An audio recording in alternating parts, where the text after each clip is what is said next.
The wind off the Atlantic is cold enough to bite through wool. It's November 1944, and 3 German officers stand on a windswept bluff somewhere along the French coast. Their breath mists in the morning air. Behind them, the ruins of what was once called Fortress Europe. Ahead, through the lenses of their Zeiss binoculars, something that shouldn't be possible. Ships. Not a flotilla. Not a task force. An entire ocean made of steel. The first officer lowers his binoculars and says nothing. What is there to say? The convoy stretches from one edge of the horizon to the other, and when he scans back, there are more still coming. Liberty ships riding low in the water, their holds bursting with tanks and ammunition. Escort carriers flanked by destroyers. Tankers pumping the lifeblood of mechanized war across 3,000 miles of ocean. It's a sight that defies comprehension, not because it's militarily impossible, but because the sheer scale of it rewrites what war even means. One of the younger officers speaks first. His voice is quiet, almost a whisper. "How many do you think there are?" The senior general doesn't answer right away. He's seen combat in Poland, France, and Russia. His watched Stukas darken the sky over Warsaw and panzers roll through the Ardennes like a thunderstorm made of steel.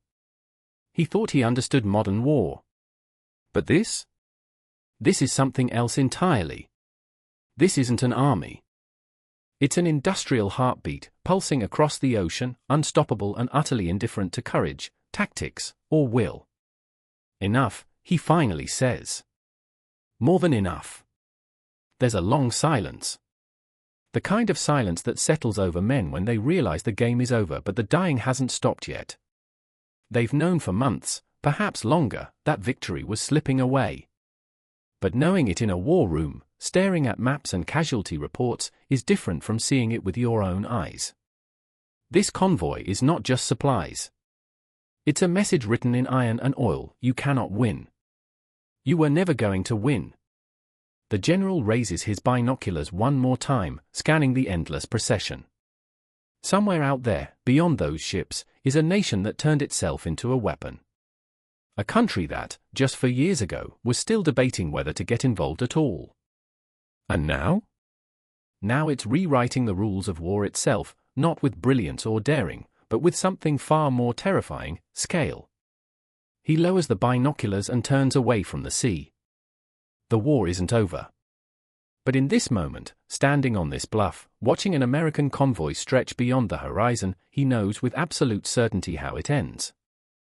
To understand what those German officers saw, you have to rewind for years.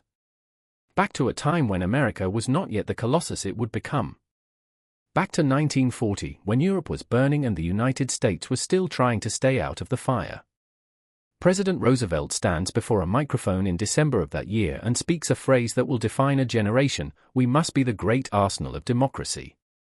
It's a bold declaration for a country that, at that moment, ranks somewhere around 17th in global military power, behind Romania. The US Army has fewer than 200,000 men. Its Air Corps flies planes that would be outclassed by German fighters in minutes. Its industrial base, still recovering from the Great Depression, produces cars and refrigerators, not warships and bombers. But something is stirring. In Detroit, the factories that once churned out Fords and Chevrolets begin to retool. Assembly lines designed for chrome bumpers and leather interiors are redesigned for gun turrets and armor plating. Henry Ford, initially resistant, eventually agrees to build B-24 bombers at a plant so large it has its own zip code. Willow Run, they call it.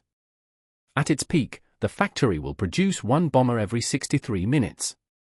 Not every day. Every hour. On the West Coast, shipyards that didn't exist 2 years earlier are now working around the clock. Richmond, California becomes a boom town overnight. Women who'd never held a welding torch are now building Liberty ships in record time. The first one took 244 days to complete. By 1943, they're launching them in 4 days.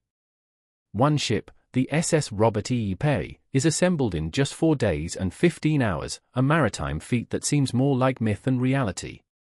This is not normal industrial growth. This is transformation on a scale history has rarely witnessed. Steel mills glow red into the night.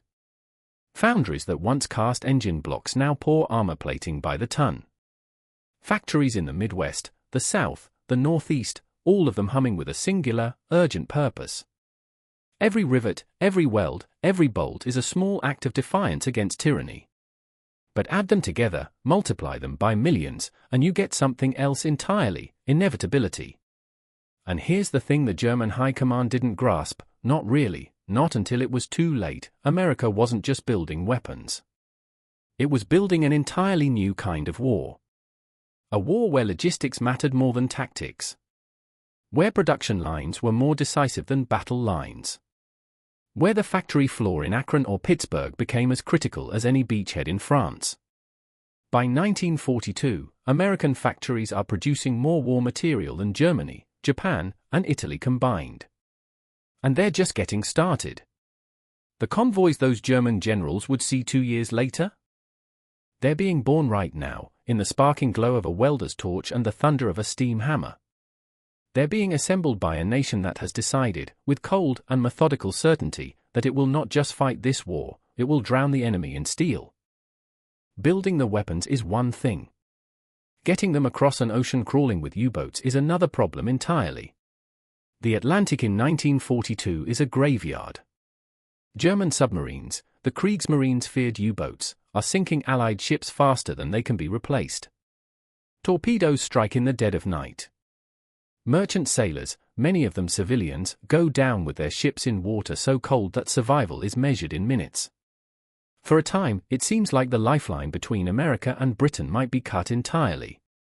If that happens, the war is over before it truly begins. But the Allies adapt. And the Americans, with their talent for turning problems into systems, build something unprecedented: the convoy machine. It starts with the ships themselves. Liberty ships, designed for speed of construction rather than elegance, become the workhorses of the Atlantic. They're ugly, utilitarian, and absolutely indispensable. Each one can carry 10,000 tons of cargo: tanks, trucks, ammunition, food, medicine. They're welded instead of riveted, which makes them faster to build but also more fragile in rough seas. Sailors joke grimly that they'll crack in half if you look at them wrong. Some do. But most don't, and that's what matters. Then come the escorts. Destroyers equipped with sonar and depth charges. Escort carriers, small, scrappy flat tops that can launch planes to hunt submarines. Corvettes, frigates, subchasers, an entire ecosystem of warships dedicated to one mission: keep the convoys moving. And moving they do. The system is elegant in its simplicity. Merchant ships gather in ports like New York or Halifax, assembling into formations of 30, 40, sometimes 50 vessels. They sail together, protected by a screen of warships, following zigzag patterns to confuse lurking U-boats. It's slow. Convoys travel at the speed of the slowest ship, often just 10 knots. But it works. Radio silence is strictly enforced. Smoke from funnels is kept to a minimum. At night, the ocean becomes a vast, dark expanse punctuated only by the low throb of engines and the occasional flicker of a signal lamp. Sailors sleep in their clothes, life jackets within arm's reach. They know that if a torpedo hits, they'll have seconds to react. But here's the remarkable thing: the system works so well that by 1943, losses begin to plummet. The Allies crack German naval codes. Radar improves. Aircraft range extends. Suddenly, the hunters become the hunted. U-boats that once prowled freely are now dodging depth charges in a desperate game of cat and mouse. The convoys keep coming. Week after week, month after month. An endless steel river flowing east, carrying the accumulated might of a continent that has decided this war will be won not by brilliance, but by persistence. In Berlin, the reports are troubling. Then alarming. Then, finally, incomprehensible. German intelligence officers sit in dank offices beneath the Reich Chancellery, poring over reconnaissance photographs and intercepted transmissions. The numbers can't be right. They run the calculations again. And again. American shipyards are producing more tonnage in a month than Germany produces in a year. American factories are churning out aircraft at rates that seem physically impossible. Thousands per month. Tens of thousands. The reports are sent up the chain of command. Many are dismissed. Surely the Allies are exaggerating their production figures as propaganda.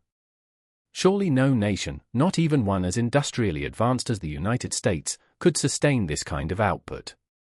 But the convoys keep coming. Grand Admiral Karl Donitz, commander of the U-boat fleet, knows the truth before most. His submarines send back sighting reports, massive convoys, larger than anything seen before, protected by ever-increasing numbers of escorts. His captains are skilled, brave, ruthless. But they're being overwhelmed. For every ship they sink, 10 more appear.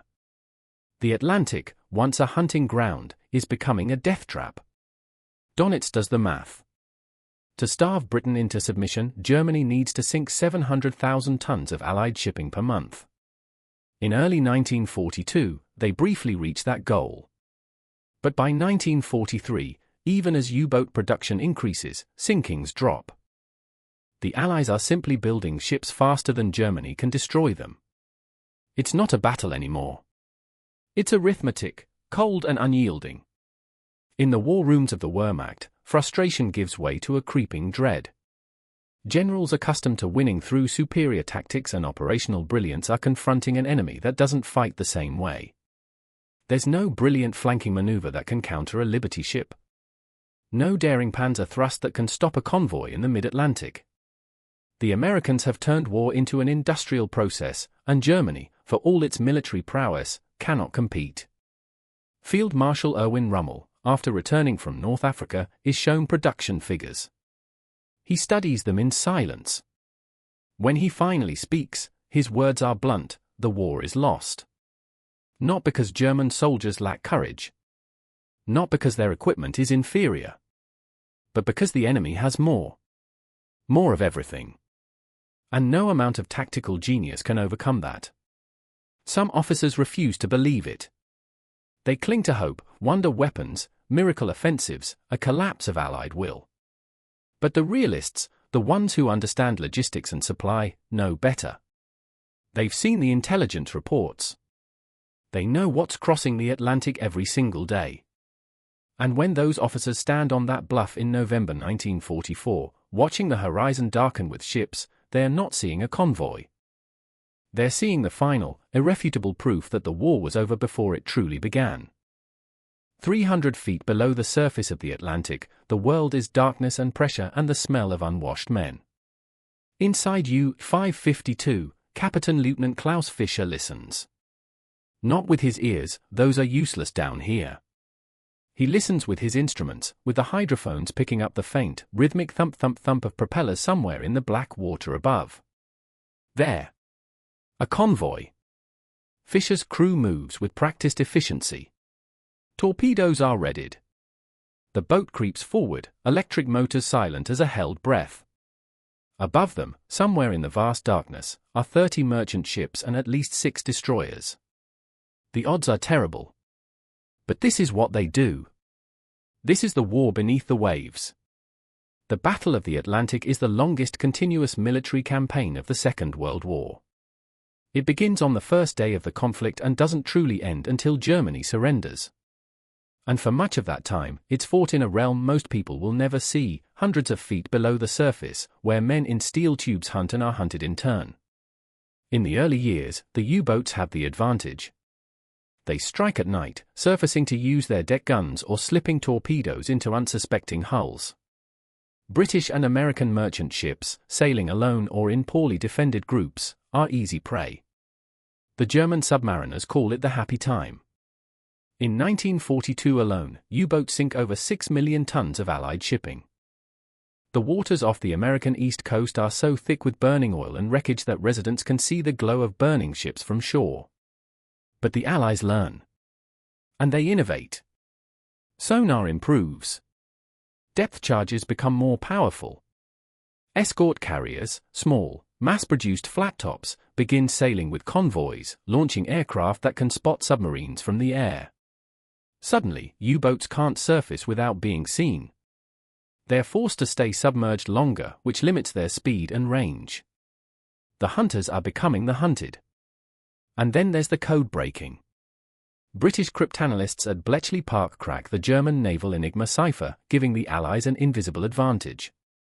Convoy routes are adjusted to avoid known U-boat positions. Wolf packs, groups of submarines coordinating attacks, are ambushed by destroyers that seem to know exactly where they'll be. Fisher, hunched over his periscope, doesn't know about Enigma. He only knows that the war has become impossibly dangerous. His last 3 patrols have been nightmares of near misses and evasive maneuvers. His lost friends, good captains, experienced crews, gone without a trace. The Atlantic, once a realm where skill and daring mattered, is now a lottery where the odds get worse every month. He lines up a shot. Fires. The torpedo races away, a white streak in the dark water. He doesn't wait to see if it hits. The moment the torpedo is away, he's diving deeper, turning hard, running silent. Because he knows what comes next. Above, the destroyers converge. Sonar pings, sharp, metallic echoes that sound like a hammer striking the hull. Then the depth charges begin to fall. The ocean erupts. Explosions blossom in the deep, shockwaves slamming into the submarine's hull. Lights flicker. Men grip whatever they can as the boat is tossed like a toy. And then, silence. Fisher doesn't know it yet, but he'll make it home. Many don't. By the end of the war, 70% of U-boat crewmen will be dead. The Battle of the Atlantic, fought in darkness and silence, is being won not by the bravest or the most skilled, but by the side that can outlast, outproduce, and outadapt the other. The convoys keep moving. By the spring of 1944, the convoys have evolved into something far more sophisticated than simple transport. They've become the circulatory system of an invasion. Operation Overlord, the invasion of Normandy, is the most ambitious amphibious assault ever conceived. And it's only possible because of what's been flowing across the Atlantic for 3 years. Every tank that will storm the beaches. Every rifle, every bullet, every ration tin. Every drop of fuel, every stick of dynamite. All of it has to cross 3,000 miles of ocean first. The scale is almost incomprehensible. In the months leading up to June 6, southern England becomes one vast military encampment. American GIs joke that the only thing keeping Britain from sinking under the weight of men and equipment is the barrage balloons. Tanks line country roads. Ammunition dumps sprawl across farmland. Fuel depots hold enough gasoline to drown a city. And still, the convoys come. But D-Day presents a unique problem. How do you keep an invasion force supplied when you don't control a major port? The Germans expect the Allies to attack Calais, where deep water harbors can handle cargo ships. Instead, Eisenhower chooses Normandy, open beaches with no port facilities at all. The solution is audacious. The Allies decide to bring their own harbors. They're called mulberries, massive artificial harbors built in Britain, towed across the Channel, and sunk into place off the Normandy coast. Floating piers. Breakwaters made from sunken ships. Pontoon bridges that rise and fall with the tide.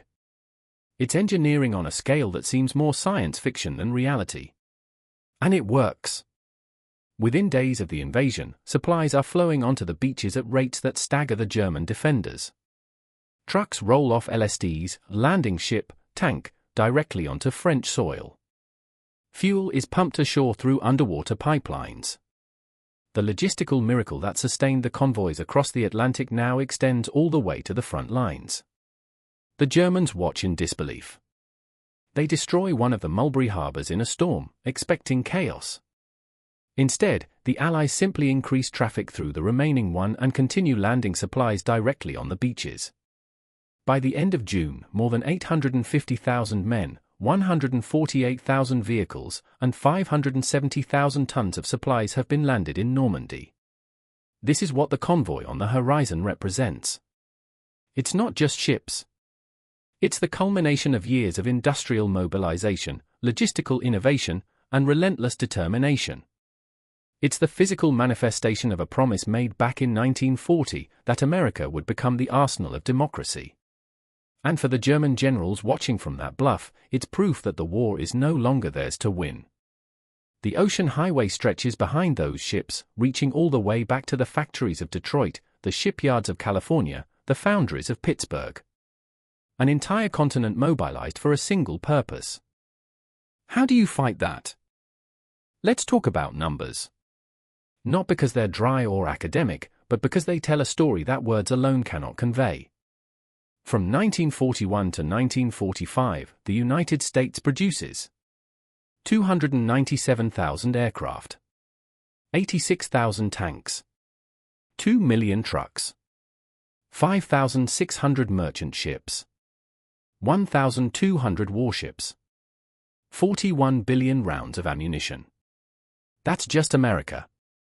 Add in Britain, Canada, and the Soviet Union, and the totals become almost meaningless, numbers so large they lose all human scale. But here's what those numbers mean on the ground. A German tank crew in 1944 knows that if they lose their Panther in combat, replacement is uncertain. Spare parts are scarce. Fuel is rationed. They might spend weeks waiting for a new vehicle. An American tank crew loses their Sherman? There's another one waiting. And another after that. They'll go through 3 or 4 tanks in a campaign, climbing out of burning wrecks and into fresh vehicles within hours. It's not that Shermans are better than Panthers, by most measures, they're not. But there are so many of them that it doesn't matter. Quality versus quantity is an old debate. But World War II settles it in the most brutal way possible. German tanks are better engineered. German fighters are faster. German optics, German metallurgy, German craftsmanship, all superior in isolation. But wars aren't fought in isolation. They're fought in sprawling, chaotic campaigns where the side that can replace losses faster usually wins. And America doesn't just replace losses, it overwhelms them. German factories, battered by Allied bombing and starved of resources, produced 25,000 tanks during the entire war. America produces 88,000, and most of them make it to the front. German production peaks in 1944 and then collapses. American production peaks in 1943 and stays there, a sustained industrial crescendo that never falters. This is the weight of numbers. Not cold statistics, but a relentless, grinding pressure that wears down even the most determined defense. It's a GI seeing his buddy's tank brew up in flames and knowing, with grim certainty, that another tank will take its place. It's a German soldier watching the sky darken with bombers and understanding that there's no end to them, that tomorrow the sky will darken again, and the day after that, and the day after that. Wars, it turns out, are not only won by courage or tactics or brilliance. They're won by the side that can afford to keep fighting long after the other side runs out of everything that makes fighting possible. Back on the bluff, the wind is picking up. The afternoon light slants low across the water, turning the convoy into a parade of silhouettes. The 3 German officers have been standing here for over an hour, watching the ships pass. None of them have spoken much. The senior general finally steps back from the edge. His knees ache. His hands are cold. He's 53 years old, and he feels every year of it. "We should report this," the younger officer says. "Report what?" the general replies. "That the Americans have more ships than we thought?" Berlin already knows. Everyone knows. It's true. The war is no longer a secret kept by high command. Even the common soldiers understand, though they don't speak of it openly. You can see it in the way they dig their foxholes a little deeper, conserve ammunition a little more carefully. They're not fighting for victory anymore. They're fighting because the alternative, surrender, disgrace, occupation, is unthinkable. The general takes one last look at the convoy. The ships are still coming, an unbroken chain of steel stretching into the gathering dusk. Somewhere out there, beyond those vessels, is a nation that transformed itself in 4 years from isolationist bystander to global colossus. A nation that didn't just win the war or it industrialized victory, turned it into an assembly line process as efficient and inevitable as the factories that built these ships. He turns away from the sea. His staff car is waiting. There are reports to file, orders to give, a war to keep fighting even though the outcome is no longer in doubt. But as he walks down the bluff, he carries with him the image of that convoy, the endless, unstoppable procession of American power. It's an image that will haunt him long after the war ends. Because in that moment, standing on that windswept shore, he understood a fundamental truth: some wars are decided not on battlefields, but in factories. Not by generals, but by riveters. Not through courage, but through scale. The convoy stretches beyond the horizon. And hope fades with the light.